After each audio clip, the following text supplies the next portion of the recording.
ආයිබෝවන් ඔන්න මේ සතියේ වීඩියෝ එක අරගෙන තමයි මම ඔයාලව මුණ ගැහෙන්න ආවේ.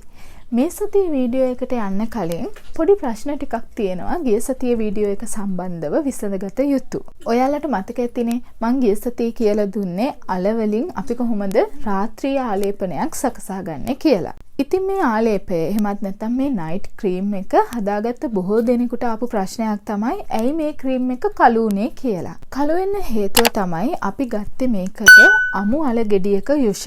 එතකොට අමු අල කියන්නේ කහට ගතියෙන් ටිකක් වැඩි දෙයක්. මේ යුෂ පමණක් ගන්නකොට ඒ කහට ගතිය වැඩිපුර මේ යුෂ එකට එකතු වෙනවා. ඉතින් මේ අල ක්‍රීම් එක කළු වෙනවා නම් ඔයාලට තියෙන්නේ ඒකට දෙහි බින්දු 2-3ක් වශයෙන් එකතු කරගන්න එක. ඊට පස්සේ ඇතිවෙච්ච ප්‍රශ්නේ තමයි මේක ෆ්‍රිජ් එකේ තියන්න ඕනද එහෙම නැත්නම් එළියේ තියලා පාවිච්චි කරන්න පුළුවන්ද කියලා. අපි මේකට ගත්තේ අල විතරයිනේ. ඒ කියන්නේ කිසිම කල් තබා ගැනීමේ රසායන ද්‍රව්‍යයක් කිසිම දෙයක් මේකට එකතු කරේ නැහැ. අල විතරයි එකතු කරගත්තේ.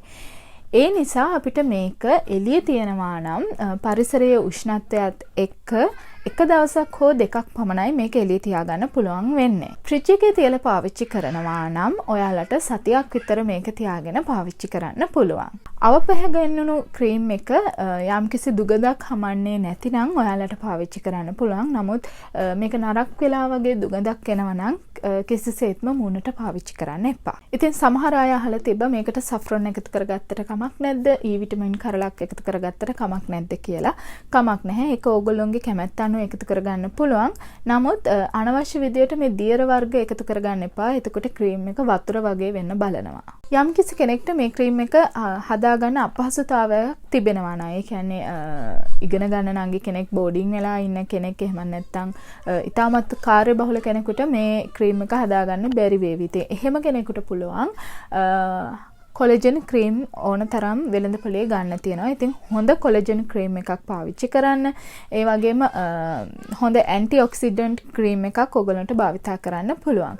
ඒ සම්බන්ධව මම හැඳින්වීමක් මගේ කොමියුනිටි එක හරහා ඔයගලන්ට කරලා තියෙනවා. ගන්න පුළුවන් ස්ථාන මම ඔයගලන්ට සම්බන්ධ කරලා දීලා තියෙනවා. ඉතින් ඒ කොමියුනිටි එකට ගිහිල්ලා ඔයගලන්ට පුළුවන් ක්‍රීම් එකක් අරගෙන පාවිච්චි කරන්න.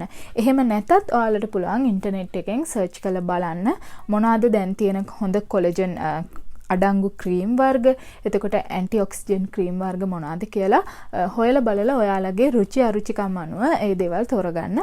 ඔන්න කිසිම අපහසුතාවයක් නැහැ. එහෙනම් ඔන්න ඒ සම්බන්ධව තියෙන ගැටලු ටික මම හිතනවා ඔයගොල්ලන්ට निराකරණය වෙන්න ඇති කියලා මේ සතියේ වීඩියෝ එකට දැන් අපි එකතු වෙමු. මොනවද අද මම කියලා දෙන්නේ? ඔව් ඔයාලා දන්නවා. මොකද මම කොමියුනිටි එකේ ඔයගොල්ලන්ට දැන් දවස් දෙකකට විතර කලින් පෝස්ට් එකක් දාලා දැනුවත් කරා මම මේ සතියේ මොනවද කරන්න බලාපොරොත්තු වෙන්නේ කියලා. ඉතින් මේ අත්තට අවපැහැය ගැන්වීම ඇත්ත වශයෙන්ම අපේ පෞරුෂත්වයට බලපාන හේතුවක්. මොකද අපි මොනතරම් ලස්සනට මේකප් කරලා ලස්සන ඇඳුම් ඇඳලා හිටියත් වැඩක් නැහැ. යම්කිසි අවස්ථාවකදී මේ අත්තට අවපැහැය නිසා අපි අනන්තවත් අපහසුතාවයන් වලට ලක් වෙනවා. ඒ වගේම තමයි මේ දහඩිය දුගඳත්.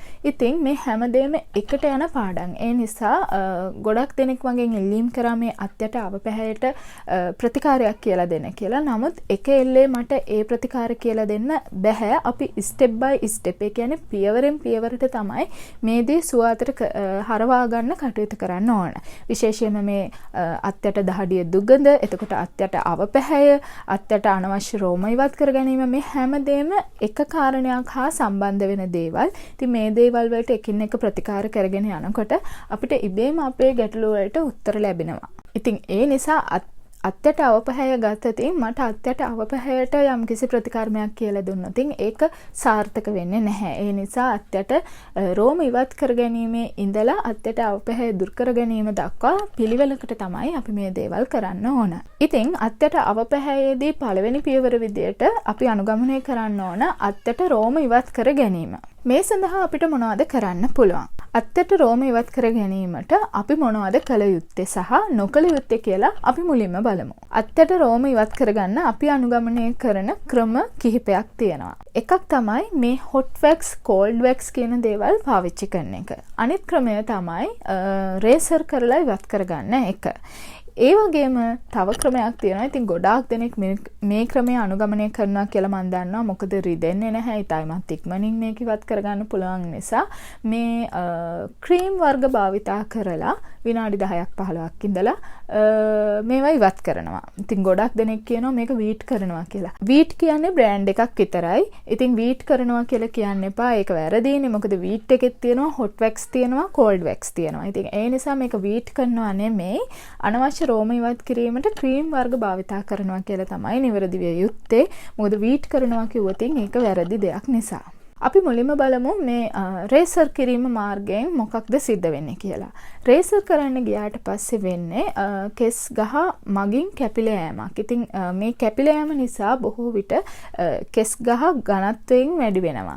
ඒ වගේම පැහැයනොත් තද පැහැයක් ගන්නවා. අපේ සාමාන්‍ය රෝම ගහක තියෙන ලාපැහැයක් නැහැ මේ නිතර රේසර් කරනකොට. මේ කෙස් ගහක තියෙන අර සෞම්‍ය ගතිය එහෙම නැත්නම් මේ සොෆ්ට් ගතිය නැති වෙලා යනවා මේ රේසර් කිරීම මාර්ගයෙන්. ඉතින් ඒ නිසා කෙස් ගහ ඝනත්වයකටපත් වෙනවා. ඉතින් එහෙම වුණාන් පස්සේ ඉවත් කරන්නත් අපහසුයි. ඒක ගොඩාක් කළු විදියට හිටිනවා. ඒ වගේම දිගට මේ විදියට රේසර් කළා අයින් කරද්දි අර කෙස් ගහේ ඝනත්වය නිසා අර කැපිලා ගියාට පස්සේ එතන කළු ඩොට් එකක් වගේ පේනවා. ඉතින් එහෙම වුණාම ඒ පැත්තම අවපැහැයක් වෙලා පේනවා. ඉතින් ඒ නිසා රේසර් කරද්දී ඔයගොල්ලෝ රේසර් කරනවා නම් එක්කෝ මොනවා හරි සබන් එකක් ගන්න, එහෙම නැත්නම් ඇලෝවේරා ජෙල් ටිකක් ගාලා රේසර් කරන්න. එහෙම නැත්නම් නිකම්ම රේසර් කරන්න යන්න එපා. ඒක ඔයගොල්ලන්ගේ හැමටත් හොඳ නැහැ. මොකද එහෙම නිකම්ම රේසර් කරන්න ගියාට පස්සේ කාලයක් යද්දි අර අපේ හැමටත් යම්කිසි ඒකෙන් බලපෑමක් සිද්ධ වෙලා සමාව පැහැගෙන්වෙන්න ඉඩකඩ තියෙනවා. ඊට පස්සේ අපි කතා කරමු මේ ක්‍රීම් වර්ග භාවිතා කරලා අත්යට රෝම ඉවත් කිරීම සහ මේ අතපයේ රෝම ඉවත් කරන්න ගොඩක් දෙනෙක් පෙළඹිලා ඉන්නවනේ. ඉතින් ඒක දිගින් දිගට කරගෙන යනකොට මේ ක්‍රීම් වල අඩංගු වෙන රසායනික ද්‍රව්‍ය. මොකද මේ කෙස් ගහක් අඩපණ කරන්න කෙස් ගහක ප්‍රාණය නැති කිරීමක් තමයි මේ ක්‍රීම් මගෙන් කෙරෙන්නේ. ඒක විනාඩි 10ක් වගේ කාලයක් ඇතුළත මේ විදියට ගැලවිලා යන්න නම් කෙතරම් රසායනික ද්‍රව්‍ය ප්‍රමාණයක් එකතු වෙනවාද? ඉතින් දිගින් දිගටම ඒක භාවිතා කිරීමේදී අපි සමමතු පිට ගාලා තියෙද්දි මුලින්ම අපේ අවපැහැයට ලක් වෙන්න පටන් ගන්නවා අපේ සම. කමක් නැහැ හදිස්සි අවශ්‍යතාවයකදී එවැනි දෙයක් භාවිතා කරාට. නමුත් නිරන්තරයෙන් පුරුද්දක් විදියට ඒක භාවිතා කිරීම එතරම් සුදුසු වෙන්නේ නැහැ. මොකද අපි අද වැක්ස් කරා කියලා හිතමුකෝ. එතකොට තව දවස් 3කින් 4කින් බලද්දි අල්ලලා බලද්දි නිකන් කටු වගේ අහු වෙන්න ගන්නවා. මොකද අර මගින්නේ ගැලවිලා යන්නේ. ඉතින් ඒ නිසා. ඉතින් හොඳම දේ තමයි හොඳ හොට් වැක්ස් එකක් හෝ කෝල්ඩ් වැක්ස් එකක් පාවිච්චි කරන එක. ඉතින් අද මම ඔයගලන්ට කියලා දෙන්නේ ගෙදෙද්දි පහසෙන් කරගන්න පුළුවන් වැක්ස් එකක්. හැමෝම දන්න වැක්ස් එකක්. ඒ තමයි sugar වැක්ස් එක. මේ sugar වැක්ස් එක කරගන්න බැරි කෙනෙක්ට පුළුවන් ඔයගලන්ට මේ පේන wheat brand එකේ hot wax එක හෝ එහෙම නැත්නම් මේ cold wax strips ඔයගලන්ට භාවිතා කරන්න. මේ sugar wax එක හදලා ඔයාලට තියාගෙන මාසයක් විතර පාවිච්චි කරන්න පුළුවන්. ඉතින් ඉඩ ලැබෙන වෙලාවක හදලා අරන් තියාගන්නත් කිසිම ප්‍රශ්නයක් වෙන්නේ නැහැ. වැක්ස් ගැන කතා කරද්දී මට මේ දේ නම් ඔයාලට නොකියම බෑ.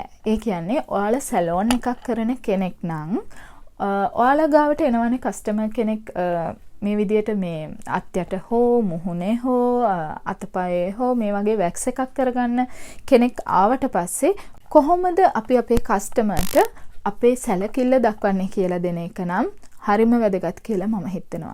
මොකද මේ කතාව මම ඔයාලට කියන්න හේතු උනේ මම මේ රූපලාවන්‍ය ශාස්ත්‍රයට සම්බන්ධ වෙන්න කලින් එක්තරා සැලොන් එකකට මගේ අක්කා කෙනෙක් එක්ක මම ගියා.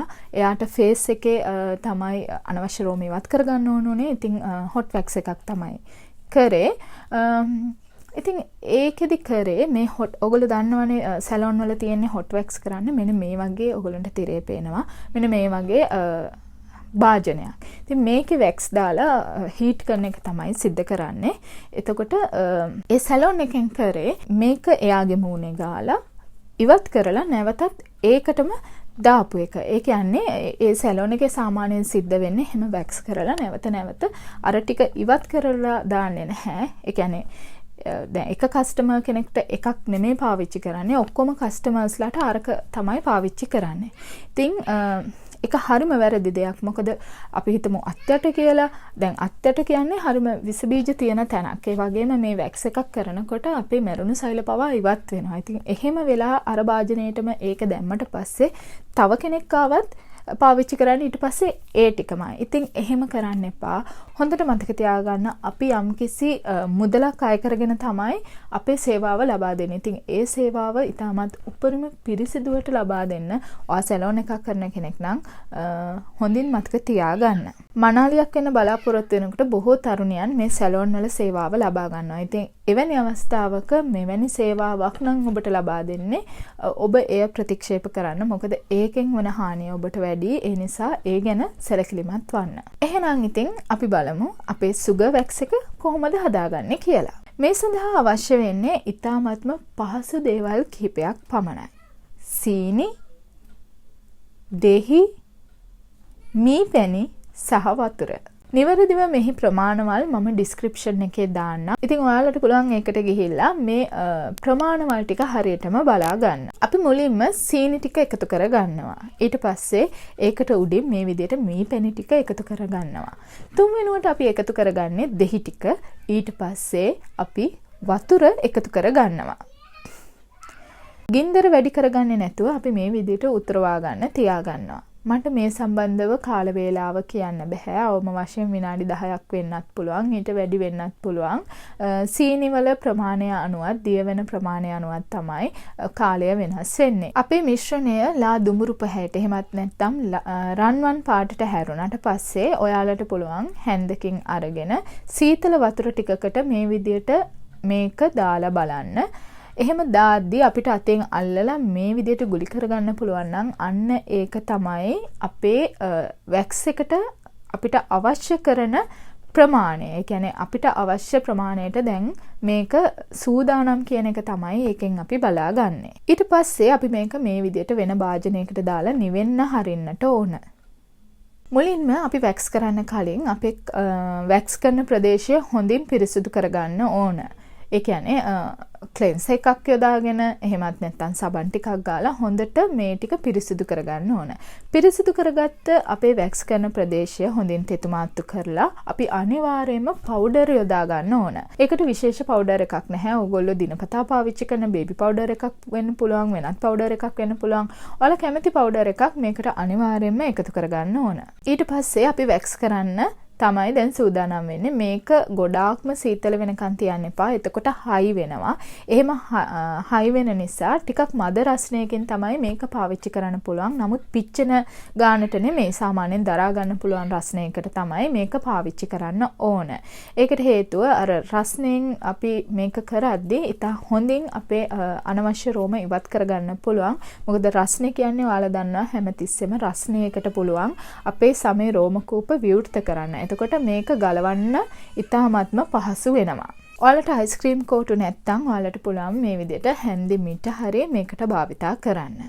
මේක හැන්දෙන්ම මේ විදිහට වැක්ස් කරන්නත් පුළුවන්. එහෙම නැත්තම් මෙහෙම ගාලා ඒකෙන්ම අදින්නත් පුළුවන්. ස්ට්‍රිප්ස් එකක් ඔයගලන්ට පාවිච්චි කරන්නත් පුළුවන්. වැක්ස් කරාට පස්සේ අපි අනිවාර්යයෙන්ම සීතල වතුරෙන් හොදන්න ඕනේ. එහෙම නැත්නම් අයිස් කියුබ් එකකින් හරි වැක්ස් කරපු ප්‍රදේශය තවන්නට අවශ්‍ය වෙනවා. මේ හොට් වැක්ස් එකට ඇරුණු රෝම කූප අපිට නැවත වහගන්න පහසු වෙනවා. වැක්ස් එකකට පස්සේ ගොඩක් දෙනෙක්ට තියෙන ප්‍රශ්නයක් තමයි මේ කසන්න ගන්නවා, බිබිලි දාන්න ගන්නවා කියන එක. ඉතින් එහෙම වෙන්නේ අපි වැක්ස් එකකට පස්සේ අපේ සම හොඳින් බලාගත්තේ නැති වුනහම, ඒ කියන්නේ හැමට අවශ්‍ය පෝෂණය ලබා නොදුන්නට පස්සේ. අනිවාර්යයෙන්ම වැක්ස් එකක් කරාට පස්සේ ඔයාලට පුළුවන් එක්ක ඔලිව් ඔයිල්, එහෙම නැත්නම් පොල් තෙල්, එහෙම නැත්නම් බේබි ඔයිල්, මෙවැනි ඕනම ඔයිල් එකක් ඒ වැක්ස් කරපු ප්‍රදේශයට ආලේප කරන්න. එහෙම ඔයිල් එකක් ඔයාලන්ට හොයාගන්න නැත්නම් ඔයාලගේ මොයිස්චරයිසර් ක්‍රීම් එක හරි කමක් නැහැ. එහෙම නැත්නම් බොඩි ලෝෂන් එක හරි කමක් නැහැ. ඉතින් හොඳින් ඒ කොටසේ ආලේප කරන්න. ඒකෙන් හැමේ තෙතමනේ ආරක්ෂා වෙනවා. යම්කිසි අසාත්මිකතාවයක් සිද්ධ වෙලා තියෙනවා නම් ඒ වලට ප්‍රතිකාරයකුත් එයින් සිද්ධ වෙනවා. ඉතින් අපි අත්යට රෝම ඉවත් කරගන්නකොටත් මේ ආකාරයෙන්ම තමයි ඔයගලන්ට පේනවා ඇති. මම මගේ අත්යට මේ සුගර් වැක්ස් එක යොදාගෙන අනවශ්‍ය රෝම ඉවත් කරගන්නේ මෙන්න මේ ආකාරයට. මුලින්ම අපි පවුඩර් යොදා ගන්න ඕන. මොකද අත්තට හැම එකටම ඇලිලා තියෙන නිසා ටිකක් අපහසු වෙනවා අපිට මේ රෝම ඉවත් කරගන්න. ඒ නිසා අනිවාර්යයෙන්ම හොඳින් පවුඩර් එකතු කරගන්න. එහෙම නැත්නම් යම්කිසි වේදනාවක් දැනෙන්න තියෙනවා. එහෙම නැත්නම් තුවාල වෙන්න බලනවා. ඉතින් ඒ නිසා හරි පරිස්සමට මේ විදිහට ඔයගලන්ට පුළුවන් ඔයගොල්ලන්ගේ වැක්ස් එක සිද්ධ කරගන්න. ඉතින් එතනදිත් අපි කකුල් වලට කරා හා සමානවම මේකෙන් පස්සේ ඔයගලන්ට පුළුවන් භාවිතා කරන්න ක්‍රීම් එකක්, එහෙම නැත්නම් පොල් තෙල්, ඔලිව් ඔයිල්, බේබි ඔයිල් මේ ඕනම දෙයක් වැක්ස් එකෙන් පස්සේ ඔයගලන්ට ඒ ප්‍රදේශයට ආලේප කරන්න පුළුවන්. ඉතින් මං හිතනවා මේ වැක්ස් එක ඔයගලන්ට ලෙහෙසියෙන්ම ගෙදරදී හදා ගන්න පුළුවන්. ඒ වගේම ලෙහෙසියෙන්ම පාවිච්චි කරන්න පුළුවන්. කෙනෙක්ට ස්ට්‍රිප්ස් නැත්තම් ඒක වෙළඳපොලෙන් ගන්න පුළුවන්. ඉතාමත් පහසු මිලට ඕනම වෙළඳ සැලකින් ලබා ගන්න පුළුවන්. ඉතින් ඔයාලට පේනවා ඇති මම මේ ලංකාවෙන් ගත්ත වැක්ස් එකක්. ඉතින් මේ වැක්ස් එකේ මම ගෙදරදී හදාගත්ත මේ sugar වැක්ස් එකේ කිසිම වෙනසක් නැහැ. දෙකම එක හා සමානයි. ඉතින් ගෙදරදී මේ දේ හදා ගැනීමෙන් අපේ මුදලුත් ඉතුරු වෙනවා. ඔයගලන්ට ස්ට්‍රිප්ස් අවශ්‍ය නම් ඔයගලන්ට වෙළඳපොලෙන් ගන්න පුළුවන්. ඉතාමත් පහසු මිලට. එහෙම නැතිනම් ඔයගලන්ට පුළුවන් ගෙදර තියෙන කපුරදි කෑල්ලක් පොඩියට කපලා අරගෙන මේ මම ස්ට්‍රිප්ස් එක භාවිතා කරපු විදියටම ඔයගලන්ට රෙදි කෑල්ල භාවිතා කරන්න. ඊට පස්සේ ටික වෙලාවක් යද්දී මේ වැක්ස් එක ඝන බවට පත් වෙනවා. ඒ කියන්නේ අපි කලින් කරා වගේ ලික්විඩ් ගතිය වැඩිපුර දැනෙන්නේ නැහැ. එහෙම වුණාම ඔයාලට පුළුවන් නැවත මේක ඩබල් බොයිල් ක්‍රමයට රත් කරන්න. එතකොට නැවත සොෆ්ට් වෙනවා. ඒ කියන්නේ අර දියර ගතියට පත් වෙනවා. ඉතින් එහෙම වෙලා චුට්ටක් තියෙන්න අරින්න. තියෙන්න ඇරලා නැවත ආලේප කරලා නැවත ඕගොල්ලෝගේ අවශ්‍යතාවය ඉෂ්ට කරගන්න පුළුවන්. ඉතින් වැඩිපුර ටික ඕගොල්ලන්ට මේ ආකාරයට බෝතලයකට දාලා අරන් තියලා ඔයාලට අවශ්‍ය වෙලාවට නැවත රත් කරලා ලබා ගන්න පුළුවන්. මයික්‍රෝවේව් එකක් තියෙනවා නම් ඔයාලට පුළුවන් තප්පර 2-3ක් මේක දාලා තියන්න. එතකොට මේක නැවත සොෆ්ට් වෙනවා. ඩබල් බොයිල් කරන්න අවශ්‍ය වෙන්නේ නැහැ. නැවත ආලේප කරලා ඕගොල්ලන්ගේ අවශ්‍යතාවය ඉෂ්ට කරගන්න පුළුවන්. ඉතින් මං හිතනවා මේ වීඩියෝ එක ඕගොල්ලන්ට ගොඩක් වැදගත් වෙන්න ඇති කියලා. අපි අපේ අත්යට කළු වීම සඳහා ඉදිරි ප්‍රතිකාර මම ලබන සතියේ වීඩියෝ එකේදී අනිවාර්යයෙන්ම කියලා දෙන්න බලාපොරොත්තු වෙනවා. එහෙනම් මේ වැක්ස් එක හදලා බලන්න. යම්කිසි ප්‍රශ්නයක් තියෙනවා නම් ඔයාලට පුළුවන් මාව Instagram එක හරහා follow කරන්න. salon Thisu මගේ Facebook page එක salon Thisu. ඒ වගේම මගේ email එකටත් ඕගොල්ලන්ට මට mail කරන්න පුළුවන්. මොනවා හරි ප්‍රශ්නයක් තියෙනවා නම් මාව පෞද්ගලිකව සම්බන්ධ කරගන්න ඕන නම් ඒ හරහා ඕගොල්ලන්ට පුළුවන් මාව සම්බන්ධ කරගන්න. එහෙනම් මේ වැක්ස් එක කරලා බලලා මට ප්‍රතිඵලත් කියන්න අමතක කරන්න එපා. ඒ වගේම ඔයගොල්ලෝ අල ක්‍රීම් එක හදලා පාවිච්චි කරා නම් මේ වෙනකොට ගොඩක් දෙනෙක්ට හොඳ ප්‍රතිඵල ලැබිලා තියෙනවා. ඉතින් ඒ සම්බන්ධවත් මාව දැනුවත් කරන්න. ඒ වගේම පුංචි ඉල්ලීමක් තියෙනවා. ඒ තමයි මේ වැක්ස් එක හදලා ඔයගොල්ලෝ වැක්ස් කරලා මට ෆොටෝස් අරගෙන මගේ Facebook එකට හෝ මගේ ඊමේල් එකට මගේ Instagram එකට මට එවන්න. මම කැමතියි දකින්න. ඉතින් අල ක්‍රීම් එකත් හදලා ගොඩක් දෙනෙක් ෆොටෝස් එවලා තිබ්බා. එතකොට මගේ ජූස් මම ජූස් බොන්න කිව්වනේ ඔයගොල්ලන්ට ලස්සන වෙන්න. ඉතින් ඒව බොන ගමන් ෆොටෝස් මට එවලා තිබ්බා. මම කලින් වීඩියෝ එකේදීත් ඒ ගැන කිව්වා. ඒ වගේම මේ වැක්ස් එකත් හදලා ඔයගොල්ලෝ වැක්ස් කරලා මට ඒවයි ෆොටෝස් උත් එවන්න. අපි අත්යට අවපැහැය අඩු කරගන්න අත්යටට කරන්න පුළුවන් ප්‍රතිකාරات එක්ක ලබන සතියේ හමු. Deep breath. This is not a test.